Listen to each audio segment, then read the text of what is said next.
Bismillahirrahmanirrahim. Assalamualaikum warahmatullahi wabarakatuh. Alhamdulillahi rabbil alamin. Wa bihi nasta'inu ala umuri dunya waddin. Wassalatu wassalamu ala asyrafil anbiya'i wal mursalin Sayyidina Muhammadin wa ala alihi wa sahbihi ajma'in wa man tabi'ahum bi ihsanin ila yaumiddin. Allah Ta'ala ya ayyuhalladzina amanu kutiba alaikumus siyam kama kutiba alal ladzina min qablikum la'allakum tattaqun. Qala an-nabi sallallahu alaihi wasallam man shama ramadhana imanan wa ihtisaban ghufira lahu ma taqaddama min dhanbihi. Wa fi riwayah man qama ramadhana imanan wa ihtisaban ghufira lahu ma taqaddama min dhanbihi. Alhamdulillah, jamaah Masjid Az-Zura yang dimuliakan Allah Subhanahu wa taala, kita patut untuk banyak bersyukur, terutama karena Allah Subhanahu wa taala sekali lagi memberikan kita kesempatan untuk merasakan Ramadan tahun ini 1445 Hijriah. Dan walhamdulillah bi ni'matihi tatimmus shalihat. Allah memberi kita kesempatan, malam ini sudah masuk malam ke-6 Ramadan. Alhamdulillah. Terus berlalu Ramadan ini jamaah sekalian, dan Ramadan tidak pernah mengeluh dan bahkan tidak peduli kita sekalian melewatinya dengan apa. Apakah dengan bersungguh-sungguh, dengan cuek. Dia akan datang, dan ketika tiba waktunya pergi, dia akan pergi. Satu yang pasti jamaah sekalian, bahwa Ramadan akan mencatat, merekam siapa hamba Allah Subhanahu wa taala yang bersungguh-sungguh mengisinya dengan penuh antusias, mengisinya dengan amalan ibadah, dengan prioritas dan seterusnya. Dan siapa yang lalai dan mengabaikannya, dia catat. Dan kelak dia akan tunjukkan di akhirat nanti sebagai hujjah di hadapan Allah Subhanahu wa taala bagi kita sekalian manusia. Hadirin yang dimuliakan Allah Subhanahu wa taala, tausiah ba'da salat Isya seperti ini hanya ada atau kebanyakannya ada di bulan Ramadan saja. Dan ini mungkin sudah kali ke-6. Jangan bosan, ini kemungkinan akan berlangsung sampai 29 atau 30 kali.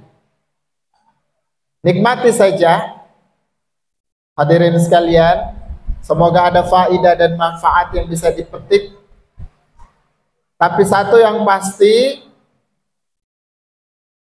kalau Ramadan sudah selesai, Bapak cari kemana-mana, bahkan mungkin keliling masjid, mungkin tidak ada lagi nih tausiah ba'da sholat Isya. Selesai sholat Isya, orang pada pulang semua. Maka jamaah sekalian, tentu ini adalah bagian dari kebaikan untuk kita manfaatkan.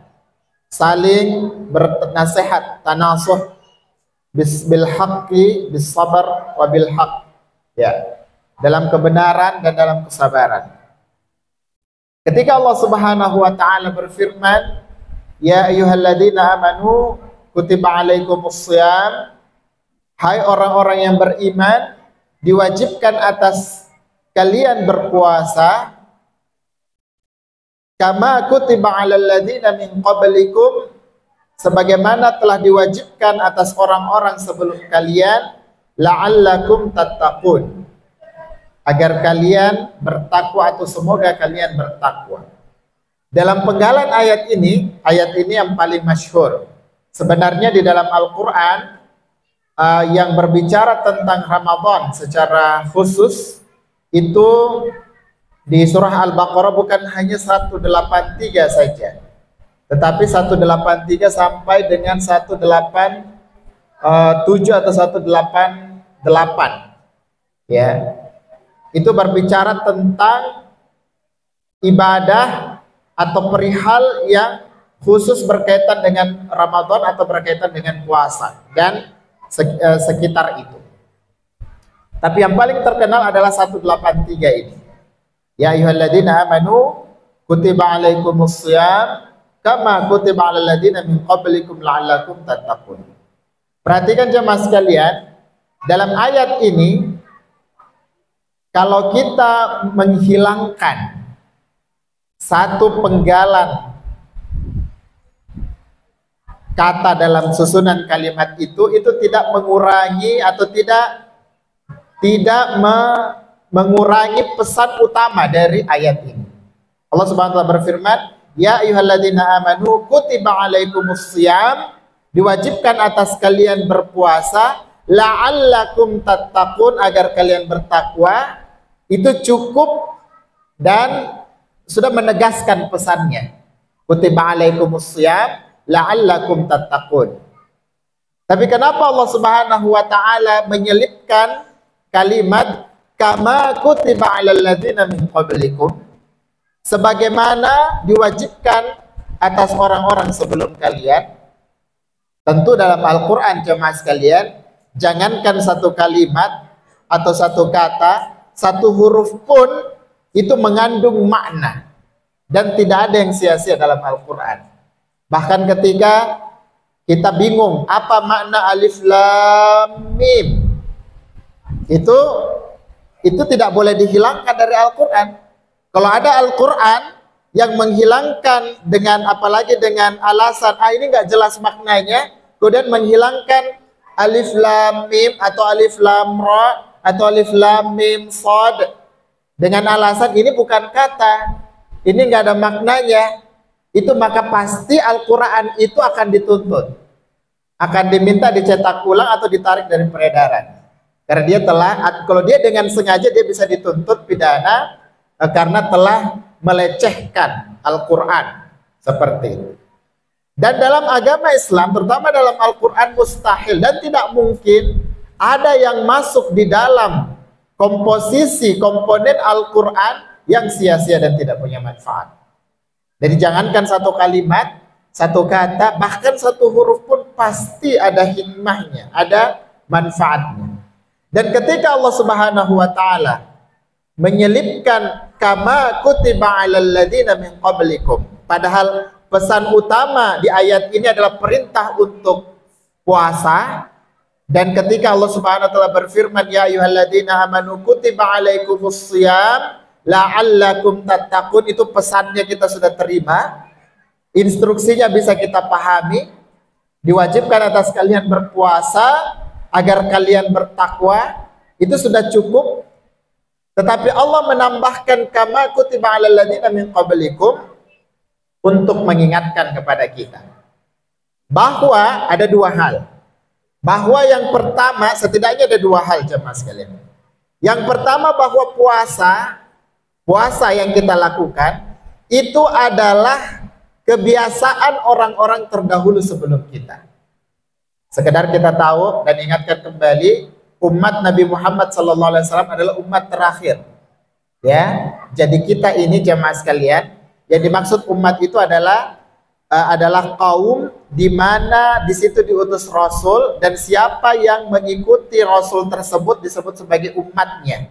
Ya, umatnya. Jadi satu kaum belum tentu menjadi umat seorang Rasul. Ya, tetapi ketika dia sudah menjadi umat Rasul, berarti dia yang menerima risalah, beriman, dan seterusnya, dan seterusnya. Dan kita adalah orang yang menerima risalah Nabi SAW, beriman kepadanya, mengikuti tuntunan, dan seterusnya, disebut umat Nabi Muhammad SAW. Ini adalah umat terakhir. Tidak ada lagi umat setelah kita. Artinya umat inilah nanti akan merasakan huru-hara hari kiamat, hari akhir. Tetapi ketahuilah, meskipun sudah tidak ada umat setelah kita, ada ratusan umat, bahkan mungkin ribuan umat sebelum kita. Ya, kenapa? Karena sebelum kita ada banyak nabi yang diutus oleh Allah Subhanahu wa taala, ada banyak rasul yang diutus oleh Allah Subhanahu wa taala. Dan ternyata ayat ini menjelaskan, menegaskan kepada kita ritual puasa meskipun kaifiatnya mungkin berbeda-beda, tetapi substansi berpuasa, tidak makan, tidak minum ya di siang hari, itu sudah menjadi kebiasaan orang-orang terdahulu. Dan bukan cuma kita. Nah, satu hikmah besar bagi kita ketika mendengarkan penggalan ayat ini, kama kutiba alal ladzina min qablikum, ini seharusnya bisa memberikan rasa ringan kepada kita. Kenapa disebutkan rasa ringan jemaah sekalian? Karena sesungguhnya puasa itu adalah perkara yang sangat besar, dan berat. Bagaimana tidak dia disebut berat jemaah sekalian? Sehari-hari kita makan dan minum, dan itu menjadi kebutuhan biologis kita. Bagi yang sudah bersuami, sudah beristri, kebutuhan biologisnya untuk berhubungan suami dan istri itu kebutuhan. Dan setiap hari kita membutuhkan itu. Tapi dengan ujian puasa, kita disuruh untuk meninggalkan yang menjadi rutinitas kita. Kalau perintah yang lain justru kita diminta untuk melakukan. Kalau diperhatikan rukun Islam itu kebanyakannya itu melakukan. Ya. Tetapi khusus untuk puasa kita diuji justru untuk meninggalkan sesuatu yang menjadi rutinitas kita. Padahal ternyata kalau kita diperintah untuk melakukan sesuatu, bahkan sesuatu yang belum pernah kita lakukan sebelumnya, itu masih jauh lebih bisa kita upayakan dibandingkan meninggalkan sesuatu yang setiap hari kita rutin untuk melakukannya, seperti makan dan minum. Dan apalagi di sini pengukurannya itu bukan semata-mata harus harus tinggal dan diawasi lewat CCTV, lewat pengawas dan seterusnya, tidak. Setiap orang diuji dengan dirinya sendiri, apakah dia akan jujur dengan puasanya ataukah tidak. Dan ini adalah ujian berat yang berikutnya dalam puasa. Kenapa? Karena ketika kita bersendiri, kita bisa melakukan apa saja, termasuk untuk makan dan minum, dan tetap bisa mengaku di hadapan orang, saya puasa. Dan disitulah ujian berat berikutnya. Nah, dengan mengetahui bahwa ternyata bukan cuma kita, bukan hanya kita, umat Muhammad ini yang diberikan perintah seperti itu, diperintahkan syariat seperti puasa, kita akhirnya merasa, oh ya, kita punya teman. Biasa beban, kalau kita pikul sendiri berat rasanya. Tapi kalau kita tahu, oh semua orang seperti itu bisa meringankan. Itu salah satu hikmahnya. Kemudian yang berikutnya adalah bahwa kama kutiba alal ladzina min qablikum, ini juga menegaskan kepada kita bahwa salah satu jalan utama bagi umat-umat terdahulu, dan itu juga berlaku sampai hari kiamat, untuk mendapatkan kemuliaan di sisi Allah Subhanahu wa taala, menjadi hamba yang bertakwa, yang mana hamba bertakwa inilah indikator utama keutamaan di sisi Allah. Ya, kata Allah Subhanahu wa taala, inna akramakum indallahi atqakum, sesungguhnya yang paling mulia di antara kalian di sisi Allah Subhanahu wa taala adalah yang paling bertakwa.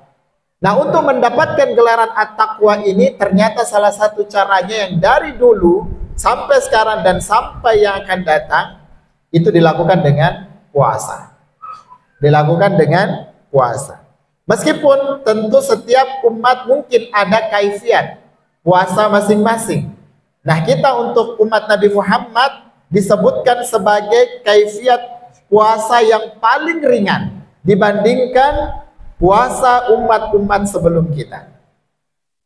Di antara mereka, jamaah sekalian, ada yang boleh berbuka tapi boleh minum saja, kemudian melanjutkan lagi puasa. Itu sebagian ritual puasa umat-umat sebelum kita. Ada yang sehari full berpuasa 24 jam, 24 jam berikutnya dia buka, 24 jam berikutnya lagi, jadi sehari semalam 24 jam itu tidak makan, tidak minum, dan lain sebagainya. Dan adapun kita, terutama kita di Indonesia, jauh lebih stabil, alhamdulillah. Kita hanya bisa menahan sekitar 13, paling lama mungkin 14 jam, kurang lebih. Di sebagian belahan bumi itu ada yang lebih banyak, ada yang sampai 16 jam, ada yang sampai 18 jam. Kenapa? Karena mataharinya jauh lebih banyak, lebih panjang dibandingkan siangnya, lebih panjang dibandingkan malamnya.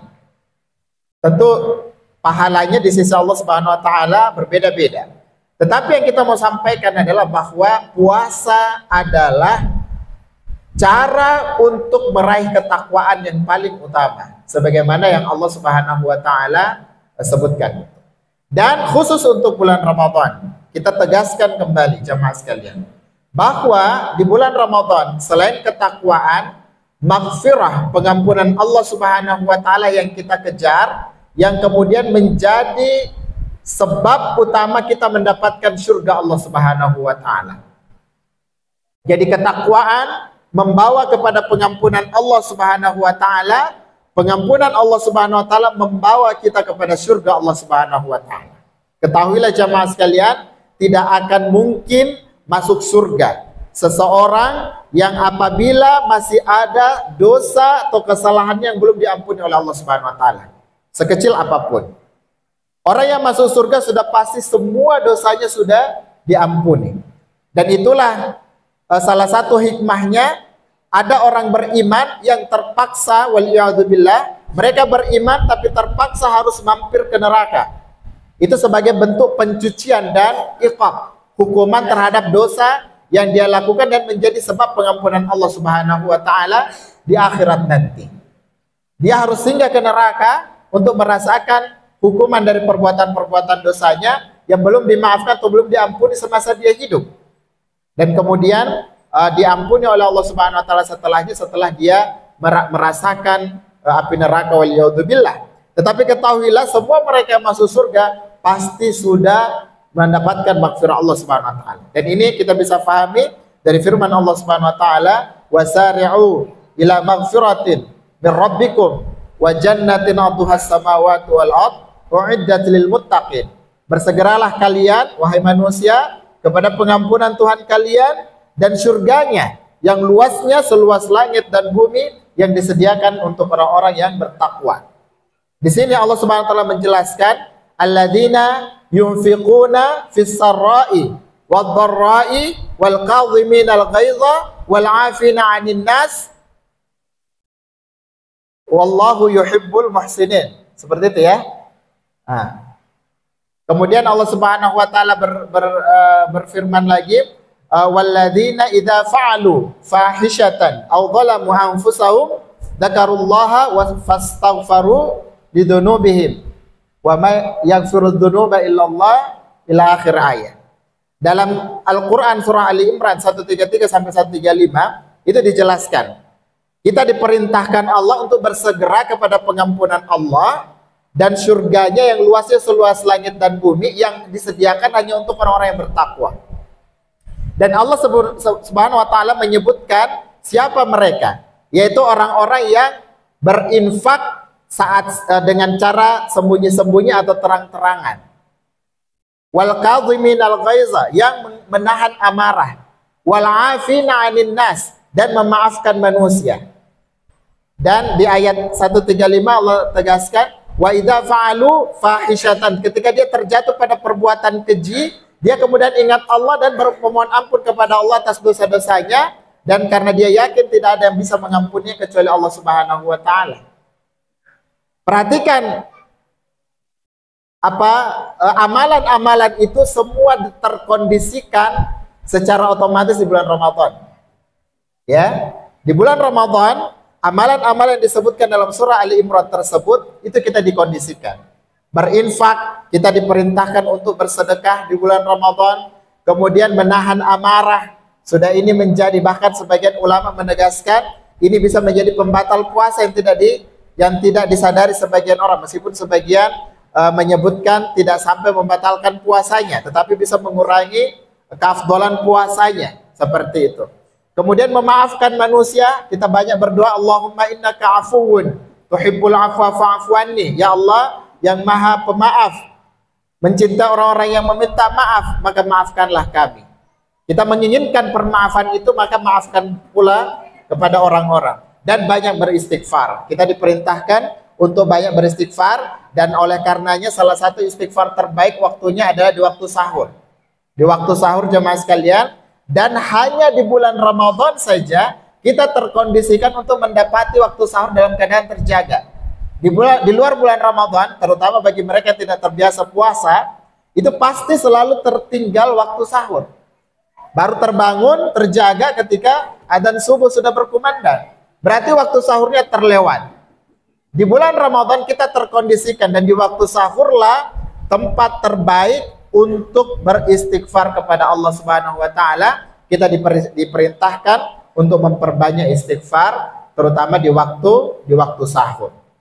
Bukan diperintahkan untuk banyak makan, tetapi banyak beristighfar. Tentu makan boleh, tetapi berlebihan tidak boleh. Yang boleh berlebihan dan banyak adalah banyak beristighfar di waktu sahur. Maka jemaah sekalian dimuliakan Allah Subhanahu wa taala, Ramadan kali ini kembali datang untuk kita sekalian. Tentu tidak lain satu dari dua hal. Untuk memberi kesempatan kita mengulangi karena mungkin ada yang tertinggal Ramadan tahun lalu, atau jika sudah bagus untuk meningkatkan kebaikan kita terhadap Ramadan kali ini. Dan semoga Allah Subhanahu wa taala memberikan taufik kita untuk menyelesaikan Ramadan kali ini dengan terbaik insyaallah, memperbanyak Al-Qur'an, bersedekah, dan kemudian mengingat, ketahuilah bahwa rasa lapar yang kita rasakan itu tidak ada apa-apanya, karena kita tahu bahwa ketika maghrib berkumandang kita bisa makan enak. Banyak pilihan makanan takjil di tempat kita. Tapi ketahuilah jauh di Gaza sana, di Palestina sana, mereka tidak punya pilihan lagi hari ini. Padahal tahun lalu mereka termasuk orang-orang yang bisa berpuasa dan berRamadan dengan sukacita. Tapi hari ini semua itu Allah uji mereka dengan segala kekurangan makanan, sehingga mereka tidak bisa merasakan kenikmatan berbuka puasa seperti kita. Tapi tentu saja kesabaran mereka jauh lebih besar dan pahalanya lebih besar di sisi Allah Subhanahu wa taala. Hadanallahu wa iyyakum ajmain. Wassalamualaikum warahmatullahi wabarakatuh.